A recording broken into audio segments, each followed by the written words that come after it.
Hermanos, un saludo a todos ustedes. Hoy es abril 3 de 2020. Un saludo a todos. Tengo las 6 de la tarde con 58 minutos. Me gustaría saber si me escuchan bien. Si me escuchan bien. Hoy día vamos a empezar nuestra reunión. Vamos a eh, estudiar el catecismo de Heidelberg, el capítulo 37.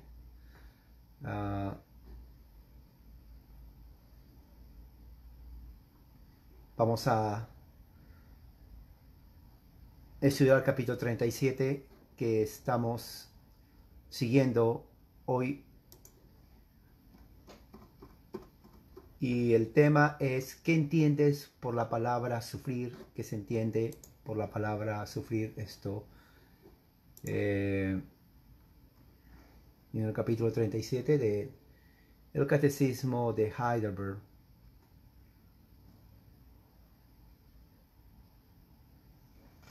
¿Qué se entiende por la palabra sufrir? Esto en aplicación a Jesucristo, a su sacrificio. Y vamos a empezar con una oración.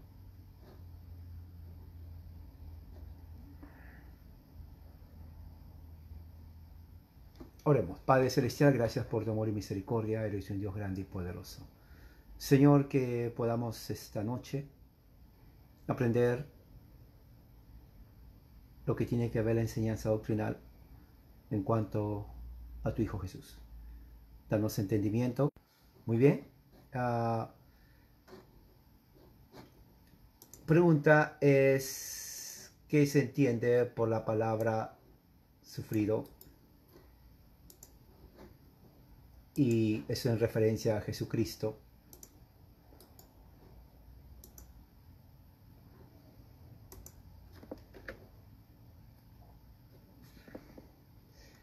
Que durante toda su vida en la tierra, pero especialmente al final, Cristo experimentó en cuerpo y alma la ira de Dios contra el pecado de toda la raza humana.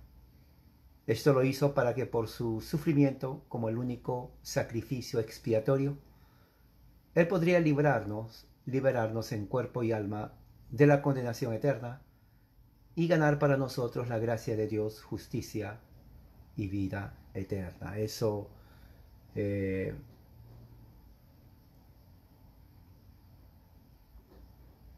es lo que enseña el catecismo. Y vamos a leer unos textos y luego el comentario que tiene que ver con eso. Primeramente dice: ¿qué se entiende por la palabra sufrido? Referente al sufrimiento de Cristo en la cruz del Calvario por nosotros. Uno dice que durante toda su vida en la tierra, pero especialmente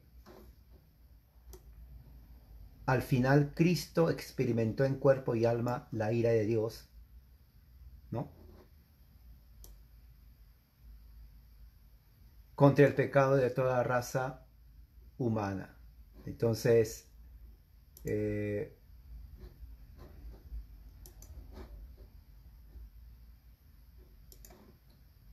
podemos ver un texto referente a esto que está en Isaías 53. Vamos al libro de Isaías 53.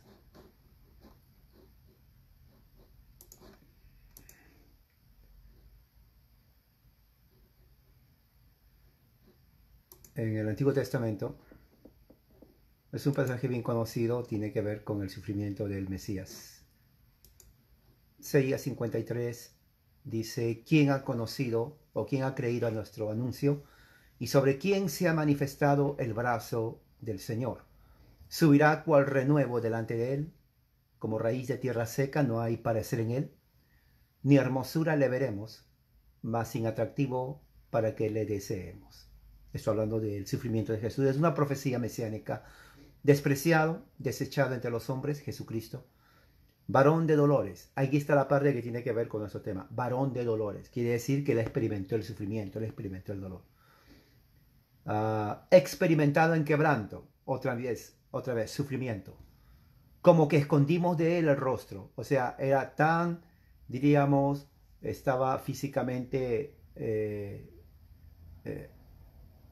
no bueno a la vista el ser humano, que no quisimos verlo. La gente de ese entonces, el golpe, el sufrimiento físico era tan feo que la gente inclusive no quería ver a Jesús. Fue menospreciado. Lo menospreciaron como ser humano. No solamente no creyeron en él, sino que lo menospreciaron como ser humano y no lo estimaron. Claro, al menospreciarlo no lo estimaron como persona, menos como hijo de Dios. O sea, Jesucristo fue totalmente rechazado, menospreciado, ¿no? Y eso es lo que está diciendo prácticamente todo el capítulo 53 de Isaías. Hay otro capítulo, otro texto, Primera de Pedro 2.24. Vamos a Primera de Pedro 2.24, eso está en el Nuevo Testamento. Primera de Pedro 2.24. Dice así, Primera de Pedro 2.24. Quien llevó, hablando de Jesús, Pedro hablando de Jesús, él mismo nuestros pecados en su cuerpo sobre el madero. Fíjese cómo el apóstol Pedro aplica dos cosas importantes: lo que Jesús pasó en la cruz del Calvario y la teología que él puede sacar de Isaías 53. La teología lo aplica a la experiencia. Dos cosas importantes: teología y experiencia. ¿Cuál es la teología? Llevó nuestros pecados. ¿Cuál es la experiencia? Jesucristo crucificado. Vuelvo a repetir, teología lo aplica a la experiencia. ¿Cuál es la teología? Jesucristo llevó nuestros pecados. ¿Cuál es la experiencia? Jesucristo crucificado. Entonces, cuando Jesús está en el Calvario, no solamente está colgado, crucificado, como cualquier otro delincuente. La crucifixión de Jesús tiene un significado teológico. Y el significado teológico lo da Isaías. Y Pedro retoma lo que dice Isaías 53 y dice en el versículo 24, llevó nuestros pecados. Eso es muy importante que se tiene que entender. Y dice, para que nosotros, teología, estando muertos a los pecados, teología, vivamos a la justicia, teología, y por cuya herida fuiste sanado. O sea, la experiencia es la muerte de Jesús. Todo el mundo miró a Jesús en la cruz del Calvario, estaba con dos ladrones, uno a la derecha, uno a la izquierda. Los tres estaban, humanamente hablando, crucificados. Los tres sintieron el peso, el dolor, la crueldad, la tortura de ser colgados, crucificados en una cruz, sufriendo todo el dolor físico, mental y emocional, los tres de ellos. Eso no hay que dudarlo. Pero solamente uno tiene un significado teológico, uno de los tres: Jesucristo. El ladrón bueno, como se llama, o el ladrón malo, la muerte de ellos no tiene significado teológico. El que tiene significado teológico es la muerte de Jesús. Entonces, la profecía dice en Isaías 53, como lo digo, usted lo puede leer todo el capítulo después, que fue menospreciado, varón de quebrantos, llevó nuestros dolores.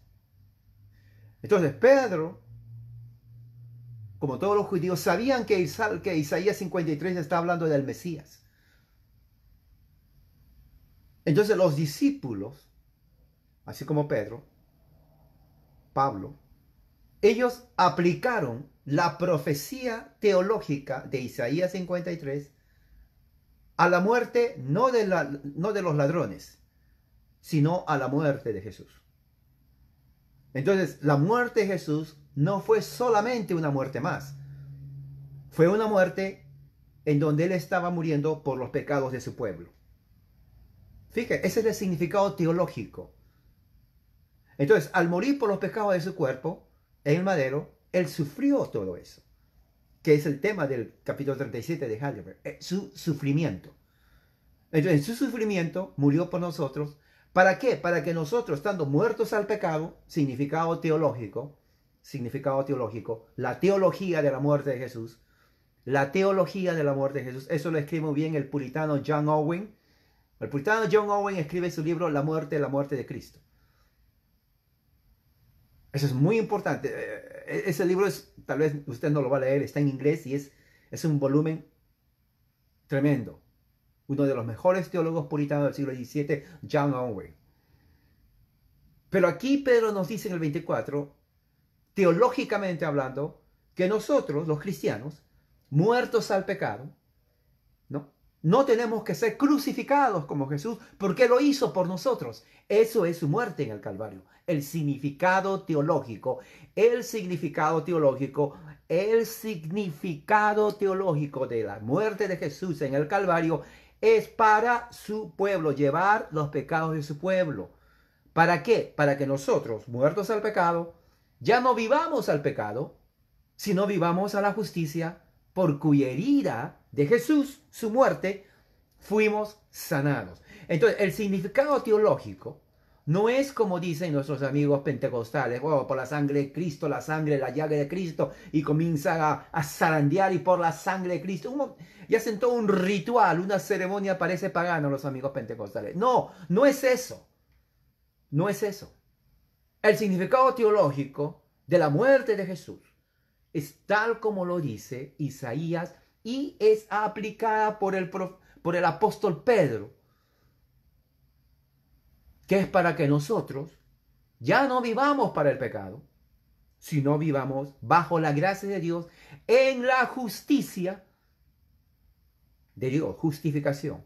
Cuando dice por cuyas heridas fuimos sanados, está hablando no de la sanación física, por eso que los amigos pentecostales dicen, por la sangre de Cristo eres sanado. O sea, le trauman al enfermo. Ese es el problema de los evangélicos. No entienden la Biblia los evangélicos. Utilizan la sangre de Jesús como un amuleto de sanidad. Yo los he escuchado, no estoy inventando. Si usted proviene de un contexto pentecostal evangélico, ahí se va a dar cuenta. Yo lo he escuchado. Tal vez cuando era evangélico, tal vez lo utilicé la fórmula mágica de por la sangre de Jesús. Pero no se refiere a eso. Se refiere a la salvación por la fe en Cristo, por la gracia de Dios. A eso se refiere. Cuando dice por su llaga fuimos sanados, está prácticamente diciendo en la cruz del Calvario, cuando Jesús muere, su sangre viene a ser como la propiciación y la expiación de nuestros pecados. ¿Le entienda bien? Propiciación y expiación. Propiciación, ¿por qué? Porque la muerte de Jesús aplaca la ira de Dios. Lo aplaca, le dice, Señor, ya no los condenes, porque yo estoy muriendo por ellos. Aquí está mi muerte. ¿Y por qué expiación? Porque la sangre de Jesús, su muerte, nos limpia de todo pecado. Entonces la propiciación y la expiación se cumplen en el sacrificio de Cristo en la cruz del Calvario. Cuando dice aquí, por su llaga fuimos sanados, por sus heridas fuimos sanados. Ahora entiende que no es un ritual de que por la sangre de Cristo tienes que sanarte. O Satanás salte porque la sangre de Cristo nos cubre. No se refiere a esas frases mágicas. No se refiere a eso. Se refiere al sacrificio de Jesús para aplacar la ira de Dios como propiciación y expiación de los pecados de su pueblo. Eso es lo que significa lo que está hablando. Hay otro texto. Está, el mismo Pedro, capítulo 3, versículo 18. 3, 18. Dice así. Tengo la versión aquí, Reina Valera, que es la que más se usa en el pueblo hispano evangélico. Pero a mí me gusta usar diferentes versiones. Voy a abrir aquí la otra versión de las Américas. 1 Pedro 3:18 dice así en la Reina Valera, porque también Cristo, escuche, padeció una sola vez por quién, por los pecados. ¿Se dan cuenta? Eso es por sus llagas. el justo por los injustos. Esa es la aplicación teológica de la muerte de Jesús. La aplicación teológica. Para llevarnos a Dios, aplicación teológica. Siendo la verdad muerto en la carne, eso es lo que pasó en realidad, pero vivificado en el Espíritu. Esa es la implicación teológica. ¿Qué dice las Américas? Las Américas dice así: porque también Cristo murió por los pecados una sola vez, el justo por los injustos, para llevarnos a Dios, muerto en la carne, pero vivificado en el Espíritu. Entonces, hay dos cosas importantes que Pedro está hablando aquí. Uno, ¿por qué? ¿Por qué empieza? Entonces, esa es la explicación del versículo 17. Pues es mejor padecer por hacer el bien, así es la voluntad de Dios, que por hacer el mal. Porque también Cristo, su título, el Mesías, a Jesús. El Cristo, Jesús es el Cristo. ¿Ok? Jesús es el Cristo. Dice aquí, murió. Está hablando de su muerte física, no espiritual, muerte física. ¿Murió para qué? Dice, murió por los pecados una sola vez. Esa es la aplicación teológica. El significado teológico de la muerte de Jesús es por los pecados de su pueblo. O sea, dos cosas importantes cuando uno ve la crucifixión de Cristo. Uno puede ver la crucifixión de Cristo desde el punto de vista humano. Murió como cualquier otro ladrón o delincuente en la cruz. Eso es un hecho.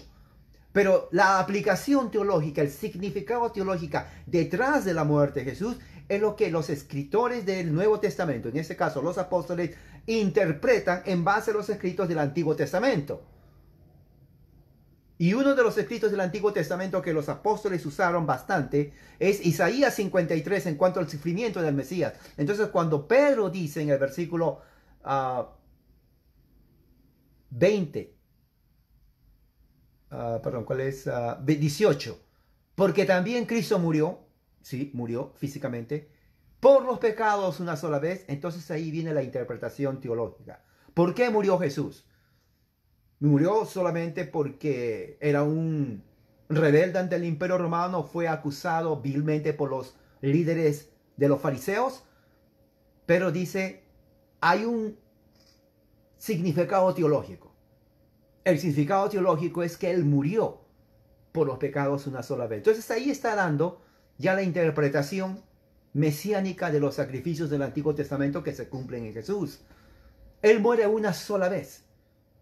No hay necesidad, por eso el libro de Hebreos, el autor de Hebreos, a mi entender es Pablo, otros tienen diferente conclusión, no definitiva, pero para mí es Pablo, que la sangre de los machos cabríos y de los toros es imposible que limpie el pecado del ser humano. No tienen poder de limpiar esa sangre. Era un símbolo que apuntaba al verdadero Cordero de Dios, que es Jesús. Entonces, Jesús, su sacrificio en la cruz del Calvario, tiene un significado teológico. El significado teológico es que muere por los pecados una sola vez. Ya no hay más sacrificio que hacer. Ya no hay necesidad que alguien muera otra vez. No hay necesidad de sacrificios de animales, de machos cabríos, de toros, de nadie más. Ya el sistema del antiguo pacto ceremonial judío pasó a la historia. Y eso es el significado cuando Jesús habla en Mateo 24 acerca del fin del siglo. Cuando está hablando del fin del siglo, no está hablando del fin del mundo, está hablando del fin de la era del antiguo pacto, que se cumple en la destrucción de Jerusalén por los romanos, cuando sitian Jerusalén en el año 70 y destruyen el templo. Una vez destruido el templo, ya no hay lugar para sacrificio. Ya no hay. Por eso que los amigos dispensacionalistas creen en el rapto, creen que va a haber una construcción otra vez del templo. Ya no hay construcción del templo. El templo es Jesucristo.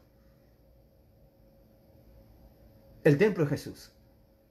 Entonces, cuando los dispensacionalistas dicen, bueno, va a haber otra vez, se va a levantar el templo, ellos están creyendo un mito, hasta cierto punto herejía, porque eso no es lo que enseña el Evangelio. En Cristo se cumple todas las profecías y todo el simbolismo ceremonial de la antigua ley se cumple en Jesús. Él es el nuevo templo que resucitó al tercer día. Entonces, cuando dice aquí, versículo 18, el aspecto teológico de la muerte de Jesús, el justo por los injustos, eso es teología. Eso es teología. Porque ante la vista de los demás, tal vez Jesús no era más tal vez que un simple hombre. Pero en el significado teológico, Jesús es el Hijo de Dios, el justo por los injustos. Versículo 18. ¿Qué más dice? Dice,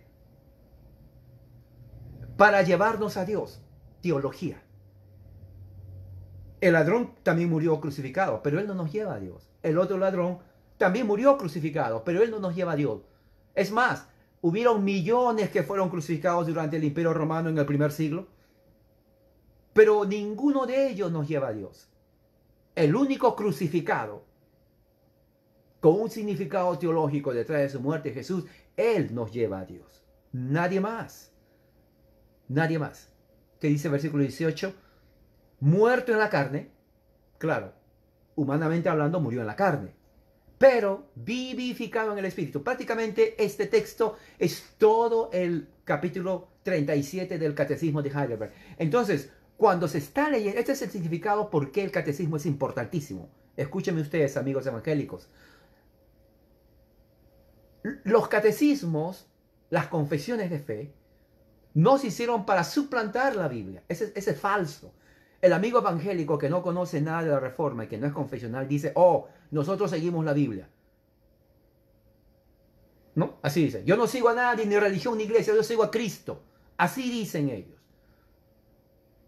Sí, así dice. Yo no sigo iglesia, yo no sigo pastor, yo no sigo a nadie, solamente a Cristo. Así dicen. Mi religión no es religión, es Cristo. Así dicen. La frase favorita de ellos. Pues déjeme decir una cosa, está equivocado. Porque en ninguna parte de la historia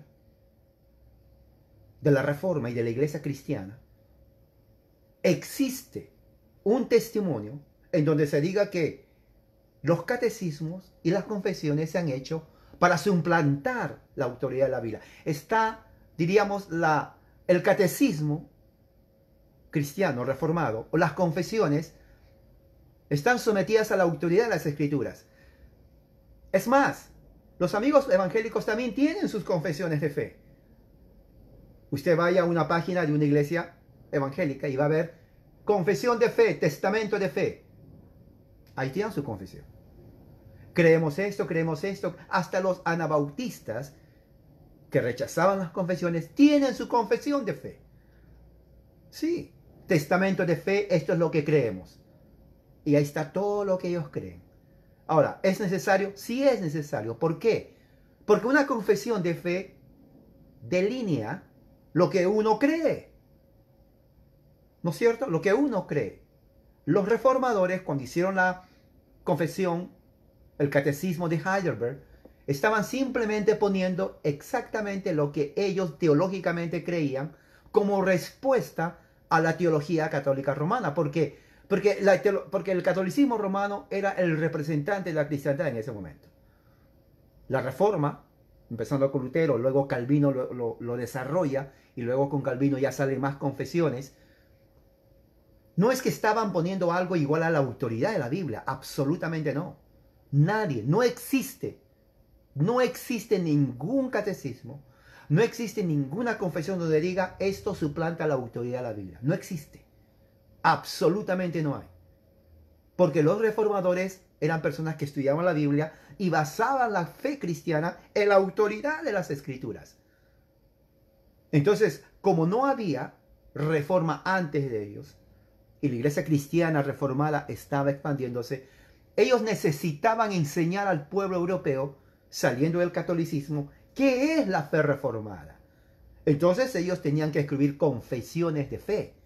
Catecismo. El catecismo viene a ser la enseñanza de la fe cristiana. Por eso tienen en capítulo 1, o pregunta 1, 2 y 3. Es lo que dice la Biblia. Miren, estamos estudiando la Biblia. Ahí está. Entonces, cuando dice aquí que Jesucristo murió durante toda su vida en la tierra especialmente al final, Cristo experimentó en cuerpo y alma la ira de Dios contra el pecado de toda su raza humana, de toda la raza humana, estamos viendo que ellos se basan en esos pasajes para enseñar. Luego dice, esto lo hizo para que por su sufrimiento, como el único sacrificio expiatorio. Vamos a ver, ¿qué otro texto hay ahí? Está en Romanos 3:25. Vayan a la Biblia, Romanos capítulo 3, 25. Romanos 3:25 dice en la Reina Valera, a quien Dios puso como propiciación por medio de la fe en su sangre. Esa es teología. Porque Pablo está dando un significado teológico a la muerte de Jesús. Recuerde, significado teológico a la muerte de Jesús. Y dice, para manifestar su justicia, la razón por la cual Cristo es la propiciación de su pueblo es para manifestar su justicia a causa de haber pasado por alto en su paciencia los pecados pasados. Entonces aquí vemos el significado teológico de la muerte de Jesús. ¿Se da cuenta? Imagínese esto. Yo quiero que se imagine esto conmigo. Estamos todos nosotros en Palestina, siglo I. ¿Ok? Imagínese, hagamos un viaje en el tiempo, en el túnel del tiempo. Vayamos 2000 años atrás y vayamos a Israel. Ustedes con su túnica de mujeres de ese tiempo, sandalias, yo también, todos estamos ahí. Imagínese, usted ahí, al menos en la mente, usted está vestida como mujer del Medio Oriente. Y yo también. Los fariseos y la gente ahí con un calor insoportable en el Medio Oriente. Y vemos ahí a 3 crucificados. Jesús en el medio y un ladrón a cada lado. Los 3 están crucificados. La gente le está observando, estamos observándole. Y sí, lo que vemos es dolor. Lo que vemos es sufrimiento. Lo que estamos viendo es crueldad. Están que gimen, que lloran, porque ser colgado en la cruz de Calvario no es una muerte bonita. Hay todo un proceso biológico en el cuerpo que hace que uno siente el sufrimiento, siente el dolor.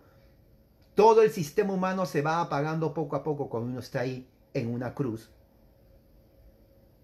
muriendo. Y lo que ve son 3 hombres sufriendo. Eso es lo que nosotros vemos.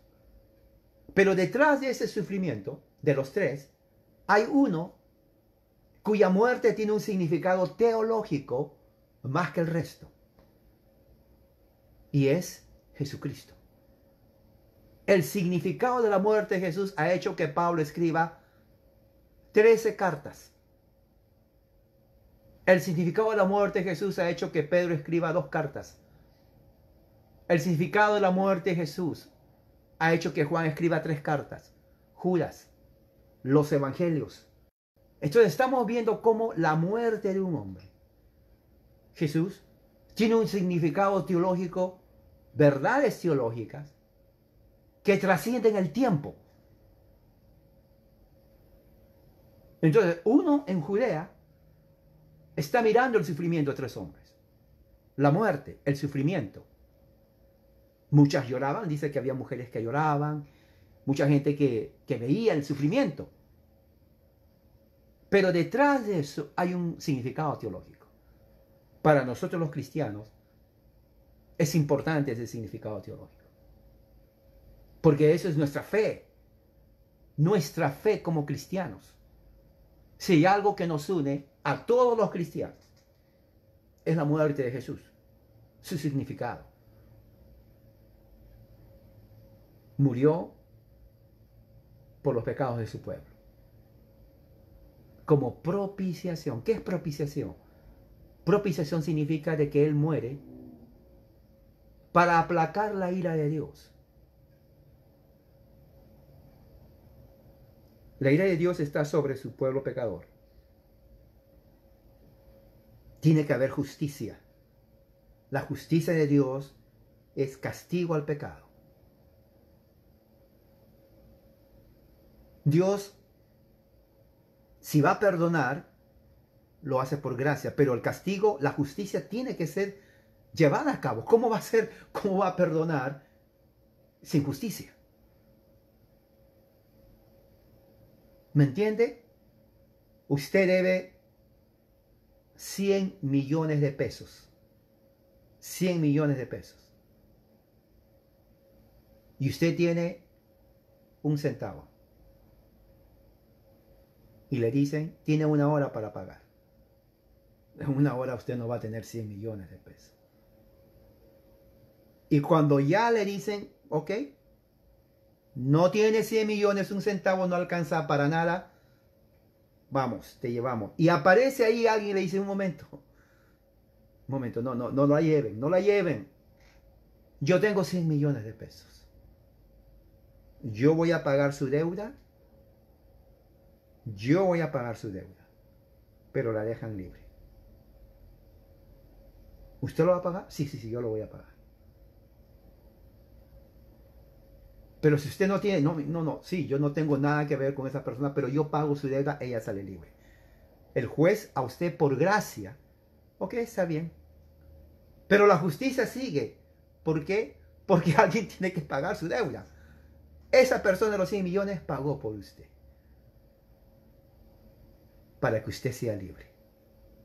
Entonces, cuando dice para que haga justicia, la justicia es que la muerte de Jesús sirve como propiciación para Dios, para que usted y los cristianos estemos libres por la gracia de Dios, bajo la justicia de Dios. ¿Por qué todavía justicia si es por gracia? Porque Jesús murió en nuestro lugar.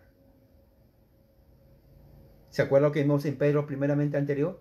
El justo por los injustos. El justo por los injustos. Ahí se cumple la justicia. ¿Qué otro texto? Hebreos 10:14. El libro de Hebreos 10:14. Hebreos capítulo 10, versículo 14. ¿Qué es lo que dice? Aquí tengo la versión de las Américas. Dice, porque por una ofrenda. Bueno, vamos a empezar del 12. Pero él, Jesús, habiendo ofrecido un solo sacrificio. ¿Se acuerda que Pedro habla también de un solo sacrificio? Un solo sacrificio. Por los pecados. Esta es la teología detrás de la muerte de Jesús. Hermano, todo el Nuevo Testamento. Y eso grábeselo en la mente. Todo el Nuevo Testamento, lo estoy hablando despacio. Todo el Nuevo Testamento es la teología detrás de la muerte de Jesús. Nosotros viajamos a Palestina 2000 años. Ahorita estamos en Palestina. Estamos viendo 3 crucificados. Uno que está en el medio es Jesús de Nazaret. Y está sufriendo. Estamos viendo al hombre en sufrimiento. Los otros también sufren. Están que gritan de dolor. Están que mueren. Pero hay un significado teológico detrás del sufrimiento de Jesús. Ese significado teológico es la razón por la cual los apóstoles escriben el Nuevo Testamento. Entonces, si entendemos la razón teológica de la muerte de Jesús, entonces vamos a entender por qué murió y cuál es el Evangelio. Todas las cartas de Pablo, las 13 cartas de Pablo, parten del entendimiento teológico de la muerte de Cristo.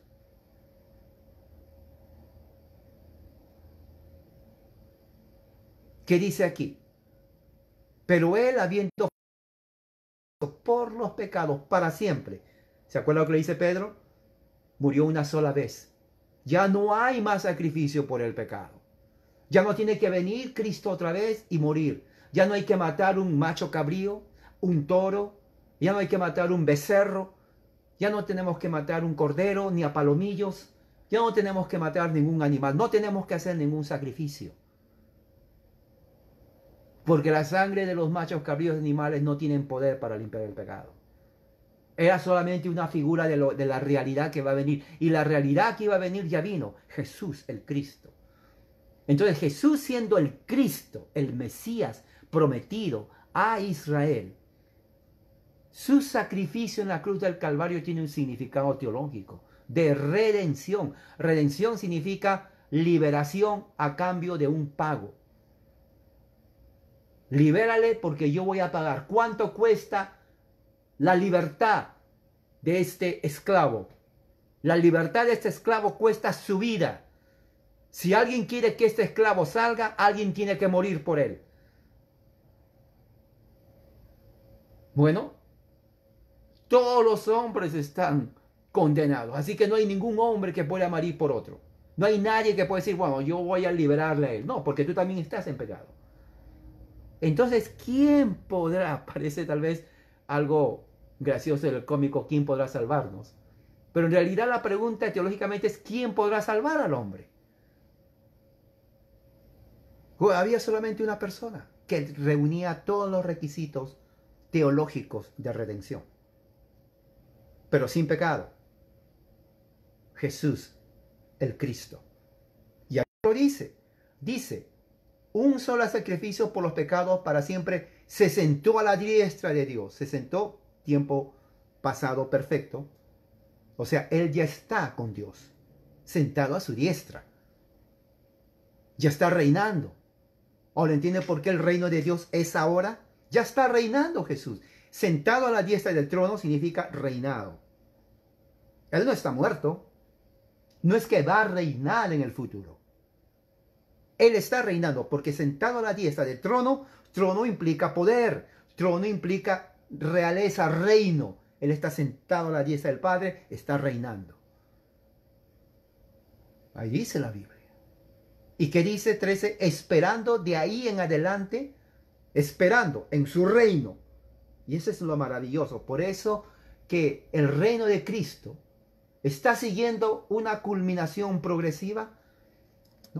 Está avanzando el Cristo, a pesar que uno está viendo pandemia, a pesar que uno está viendo guerras, a pesar que uno está viendo delincuencia, a pesar que uno está viendo lo peor de la depravación humana. El reino de Cristo está avanzando porque ahí lo dice. Mira lo que dice, esperando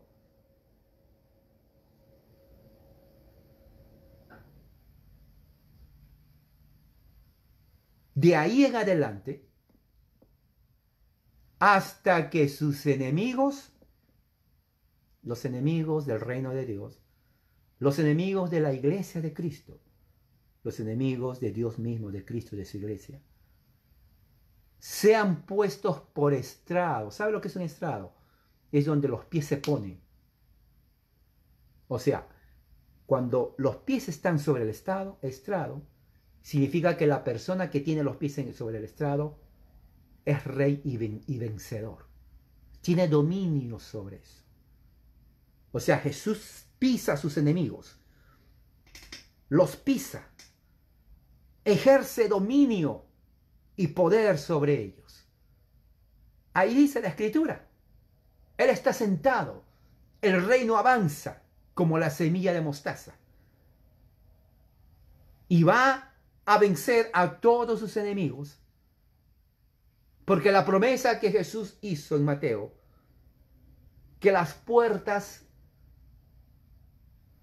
del poder de las tinieblas, de lo que está abajo de la tierra, donde está el lugar mismo de los muertos, no van a tener más poder sobre la iglesia. No tiene. Entonces, cuando alguien dice, Satanás tiene poder, no tiene poder.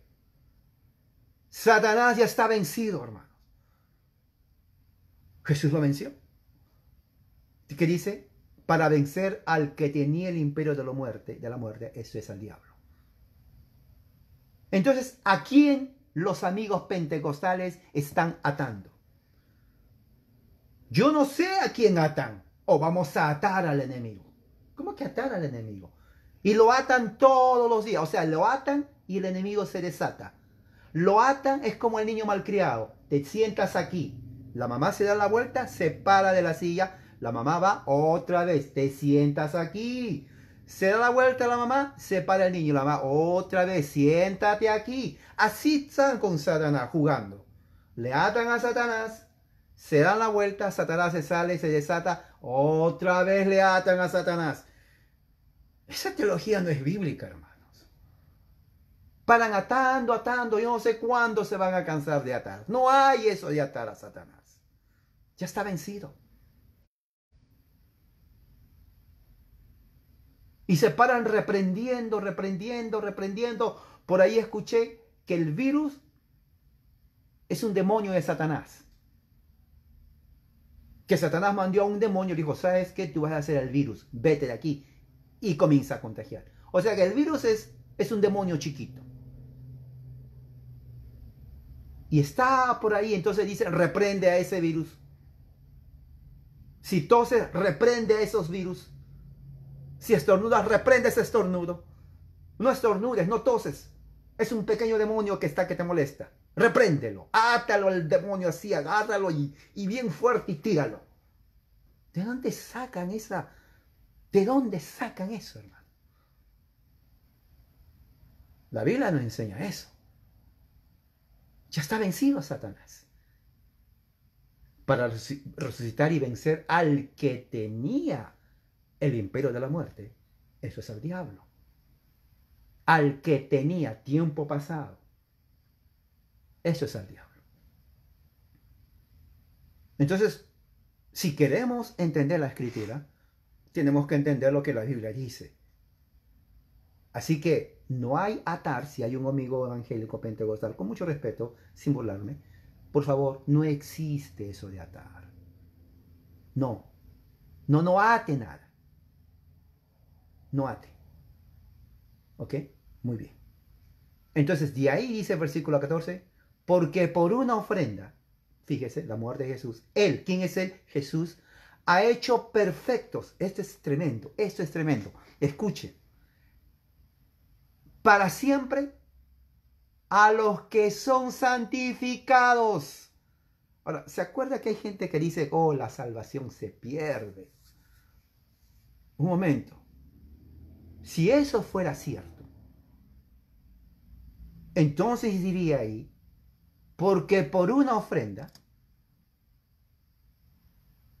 no, por una ofrenda, Él ha hecho perfectos a los que son santificados si ellos se portan bien. O sea, condicionado. Pero no dice la condición si ellos se portan bien. Dice para siempre los santificados. O sea, el sacrificio de Cristo cumple con todas las demandas de Dios desde el punto de vista teológico, de su muerte en la cruz de Calvario, su propiciación para su pueblo y la expiación para su pueblo. Y los perfecciona. ¿Qué significa? ¿Que nunca van a cometer pecado? Absolutamente no. Mientras estemos en esta tierra, carne, hueso, sangre, vamos a cometer pecados. La experiencia nos dice que es así. Y la Escritura también nos dice, en la carta de Juan, el que dice que no tiene pecado, le está diciendo a Dios, Dios, eres un mentiroso. Eso le está diciendo a Dios. Pero abogado tenemos para con el Padre, a Jesucristo el justo. Entonces, cuando dice perfección se refiere a que su sangre, su sacrificio es perfecto. Ya no hay necesidad, bueno, ya Jesús murió. A ver, traigan al toro ese, traigan ese toro, porque hay que hacer sacrificios. No toro, no becerro, no cabro, no chivo, no nada, ni palomas, absolutamente ningún animal. Porque la sangre de los animales no tienen poder para limpiar el pecado. Fue una sola sangre, la de Jesús, el justo. Una ofrenda perfecta para santificar para siempre. No dice, los va a santificar hasta que se porten bien. Se portan mal, ya no los santifica. No dice eso. Dice para siempre. O sea, Dios no está jugando con nosotros, hermano. Tal vez nosotros jugamos con Él, porque no lo tomamos en serio. Pero Dios no juega con nosotros. Dios es fiel. Y eso está lo que está diciendo el capítulo 37 en cuanto a lo que significa, qué es lo que significa el sufrimiento de Cristo. ¿Y qué más? Y dice 1 de Juan 2.2. ¿Qué dice 1 de Juan 2.2? Esto es escritura, hermano, ¿ok? No crean que hay algo no está diciendo, esto es acuerdo a escritura. 1 de Juan 2.2 dice, vamos a empezar del versículo 1 y 2. Hijitos míos, dice Juan. Ahora este es Juan. Estas cosas os escribo, Juan hablando a los cristianos, para que no pequéis. Claro, el propósito de las cartas es para que no pequemos. Y si alguno hubiera pecado, cuando dice y si alguno hubiera pecado, implica que hay posibilidad de que pequemos. ¿Y qué creen? Sí pecamos. Sí pecamos. Abogado tenemos para con el Padre, a Jesucristo el justo. Jesús tiene que ser justo para que nos perdone el pecado. Porque si Jesús es otro pecador, entonces no nos va a limpiar el pecado. Entonces Jesús es justo para limpiarnos del pecado, su sangre. 2. Y Él, ¿quién es Él? Jesús. Es la propiciación. Otra vez, Pedro habla de propiciación. Pablo, el autor de Hebreos, habla de propiciación. Y Juan habla de propiciación. ¿Se dan cuenta qué importante es la muerte de Jesús? O sea, la muerte de Jesús tiene un significado teológico, hermano. ¿Se acuerda que le dije que viajemos 2000 años en el túnel del tiempo en Palestina y mirar ahí a tres? Estamos mirando a tres personas en la cruz, sufriendo, gritando, llorando, muriendo, agonizando, siendo torturados. Pero de los tres hay uno que tiene un significado teológico, ese es Jesús. La teología de la muerte de Jesús nos están diciendo en el Antiguo Testamento. Dice, la propiciación de nuestros pecados es Jesucristo, y no solamente por los nuestros, sino también por los de todo el mundo que creen. O sea, la sangre de Cristo, cuando se aplica a los elegidos, los limpia de todos pecados. Ya no hay necesidad de sacrificios, de machos cabríos, de toros. Ya no hay sacrificio de palomos, porque la gente pobre que no tenía un cordero tenía que traer palomos, así era. Hay gente pobre que en el tiempo de Jesús que no tenía un cordero o un becerro, entonces no tenemos, traigan palomos, traían los palomos y los hacían sacrificio. Ya no hay necesidad de esos animales, porque la sangre de toros, de machos cabríos, no quita el pecado de nadie. Es más, nunca quitó el pecado. La salvación por eso es por gracia. ¿Se dan cuenta? ¿Se dan cuenta que siempre la salvación fue por gracia, inclusive en el Antiguo Testamento? Porque ni el hombre pudo cumplir la ley de Dios, ni los sacrificios realmente le podían, porque la sangre no limpiaba de los animales. Eran salvados por gracia. Como Abraham dice, y creyó a Abraham y le fue contado por justicia. Creer a Dios. Isaías, todo el libro de Isaías habla acerca de la falsa idea de que los sacrificios hacen a uno limpio. Porque el hebreo pensaba, bueno, ya sacrifiqué a mi macho cabrío, ya estoy bien, puedo hacer lo que quiero porque ya lo sacrifiqué. No, Jesús dice, no, eso no sirve. Al igual con la circuncisión. Bueno, ya lo circuncidé a mi niño de 8 semanas, de 8 días. Así que ya es hijo de Dios del pacto. No, la verdadera circuncisión no es tanto del prepucio, es del corazón. Y si el corazón no está circuncidado espiritualmente hablando, no importa cuánta circuncisión tengas tú, no eres parte del pacto. Eso es. ¿Qué más? Primera de Juan, ahora el mismo libro, capítulo 4, versículo 10. ¿Qué dice? 4:10 dice, en esto consiste el amor. Vamos a empezar del 9. En esto se mostró el amor de Dios para con nosotros. Está hablando de la iglesia. En que Dios envió a su Hijo unigénito al mundo para que vivamos por Él. Fíjese, ¿cómo vamos a morir? ¿Cómo vamos a vivir? Vamos a vivir a través de Jesús. Por eso vino Jesús. El Padre lo envió. Ahora, vuelvo a decir, ¿cuál es el significado teológico de la venida de Cristo al mundo? Teología, hermanos, teología. No necesitan leerse altos libros de teología, porque todos los libros de teología, los grandes libros de teología, de los mejores teólogos reformados, inclusive de Agustín, de Santo Tomás de Aquino, antes de la Reforma, y muchos otros, ellos desarrollaron la teología en base a estos textos que estamos mirando.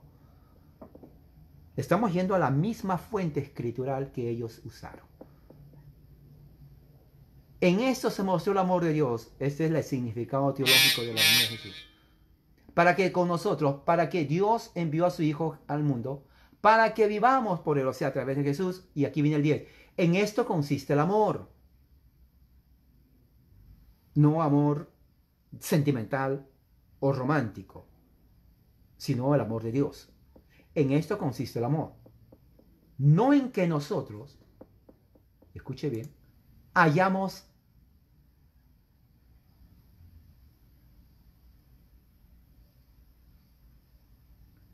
amado a Dios, sino conjunción de contraste. Es al revés, en el que Él nos amó a nosotros. O sea, dos clases de amor.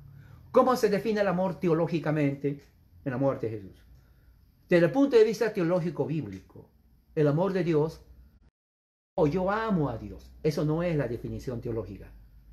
La definición bíblica teológica es Dios nos amó a nosotros.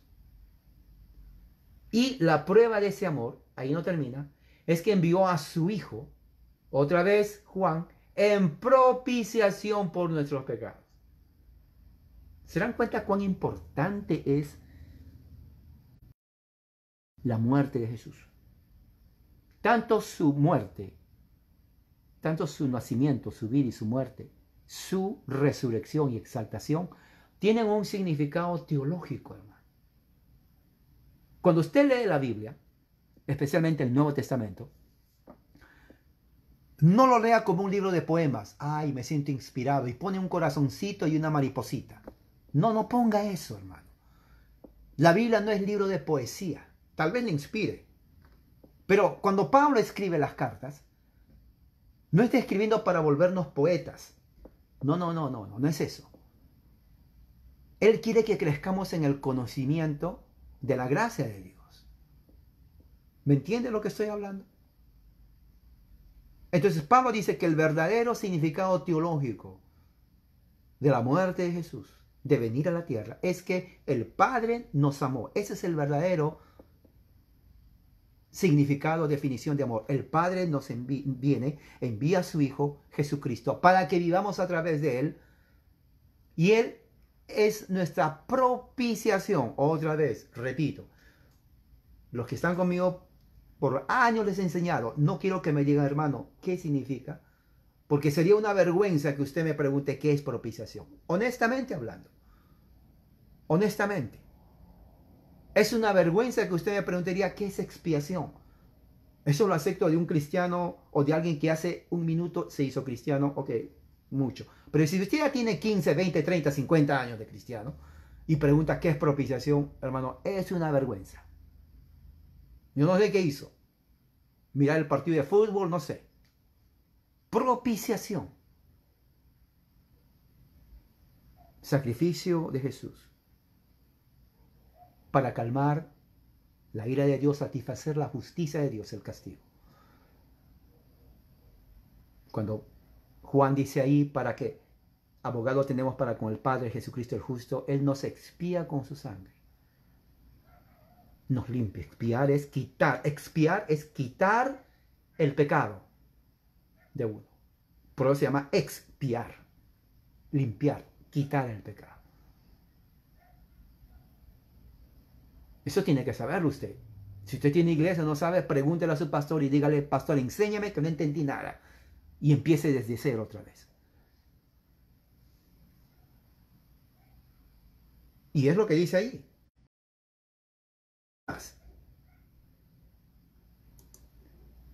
Romanos 8:14. Vamos donde Pablo. Pablo escribió 13 cartas, se dicen que posiblemente escribió más, pero solamente tenemos 13. Romanos capítulo 8, versículo 14.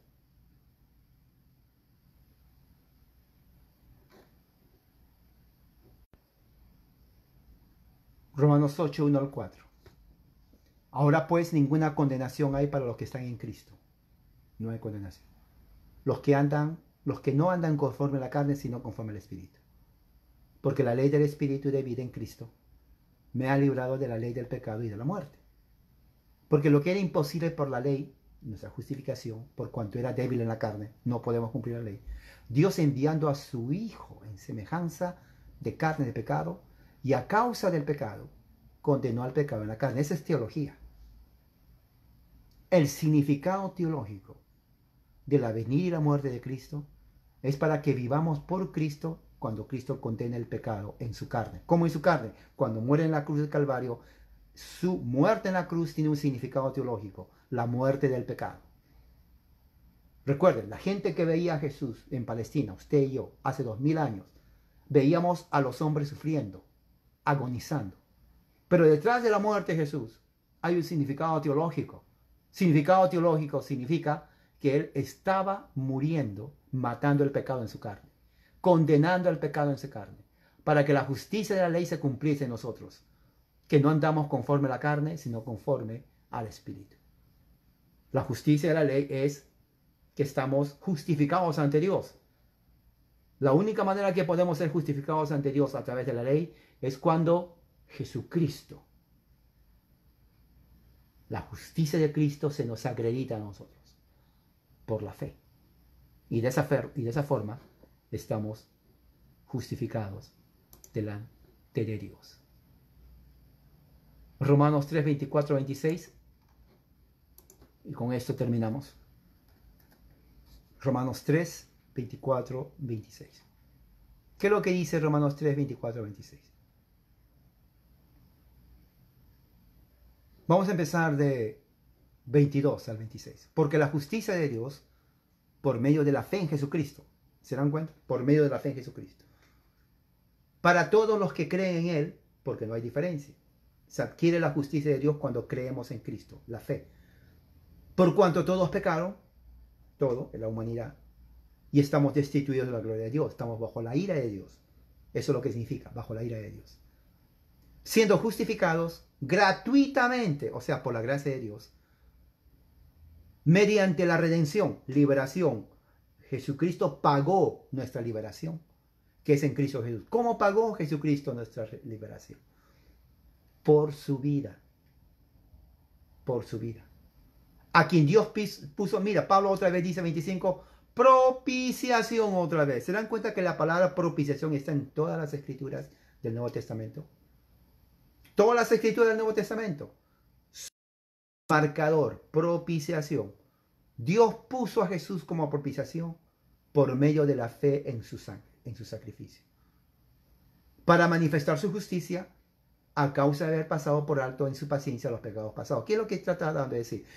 Dios muestra su gracia. Sí, somos salvos por gracia. Pero alguien tuvo que pagar nuestro precio. Y lo pagó con su vida. Jesucristo el justo. Él es nuestra propiciación. ¿Y cómo nosotros obtenemos la justicia de Dios? Cuando ponemos nuestra fe en Jesucristo. Y lo hacemos nuestro Señor y Salvador. Creemos en Él por la fe. Así como Abraham creyó y se le fue contada por justicia. Y Pablo mismo dice, y los que son de fe también son hijos de Abraham. Porque Abraham creyó a Dios y le fue contada por justicia. La misma fe que tuvo Abraham es la fe que tenemos cuando tenemos en Jesús. Cuando creemos en Cristo, es la fe de Abraham. Porque dice, los que son de la fe de Abraham son hijos de Abraham. Somos hijos de Abraham, justificados por la fe en Jesucristo. Entonces, Jesús murió, su sufrimiento, especialmente al final de su vida, es para contener la ira de Dios como propiciación de nuestros pecados Y esto lo hizo por su sufrimiento como el único sacrificio expiatorio. Ahí hemos visto todos los textos. Así Él podría liberarnos en cuerpo y alma de la condenación eterna y ganar para nosotros, por la gracia de Dios, la justicia y la vida eterna. Padre Celestial, gracias por tu amor y misericordia, que podamos haber entendido el significado de la muerte de tu Hijo Jesucristo, su sufrimiento todo, Padre, para que a través de su propiciación seamos nosotros salvos, justificados por la fe en Él. Que tu gracia y tu paz siga con nosotros. En el nombre de Jesús. Amén. Hermanos, que la gracia y la paz sea con todos ustedes. Manténganse